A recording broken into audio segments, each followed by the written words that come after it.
Hello. তো আজ বেশ অনেক দিন পর বাংলায় ভ্লগ করছি। শুনেও আমার একটু স্বস্তি হচ্ছে, তার কারণ হিন্দিটা ঠিক আমার আসেই না। তো চলো অনেক কষ্ট করে হিন্দিতে ভ্লগ করি তোমাদের জন্য।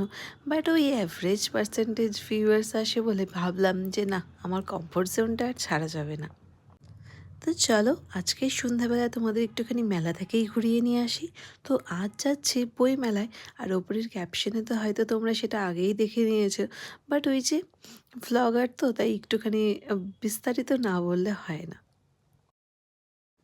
তো এই শীতের মরশুমে তিনজনে মিলে এক প্রকার কাঁপতে কাঁপতেই মেলা উপভোগ করতে চলে এসেছি।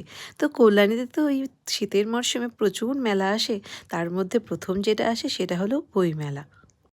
তো এই মেলায় প্রবেশ করতে আমাদের ওই দুজনের 40 টাকা করে টিকিট লেগেছিল। তো মেয়ে তো অনেকটাই ছোট, তাই মেয়ের আর কোনো টিকিট লাগেনি।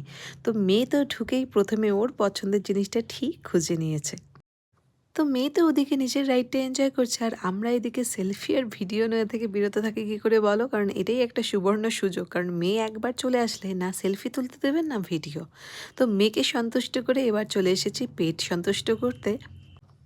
তো প্রথমেই যেই কাউন্টারটায় চলে এসেছিলাম, তো সেটা ছিল একটা ইটালিয়ান ডেজার্ট যার ছিল অনেকগুলো ফ্লেভার। তো আমি নিজে পাকামি করে কিচ্ছু বলিনি বা কিচ্ছু ট্রাই করতে চাইনি। আমি ওদেরই জিজ্ঞেস করলাম যে তোমাদের এখানে মোস্ট পপুলার কোন ফ্লেভারটা। তো ওরাই আমাকে সাজেস্ট করলো এই কফির একটা কিছু সামথিং ফ্লেভার ছিল সেটা। তো এটা ছিল একটা ইটালিয়ান ডেজার্ট, তেরামিসো।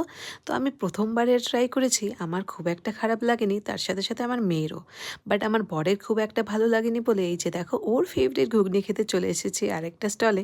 তো চলো আজকের পার্টটা এখানেই শেষ করছি। দেখা হচ্ছে আবার নেক্সট পার্টে, ততক্ষণের জন্য টাটা, বাই।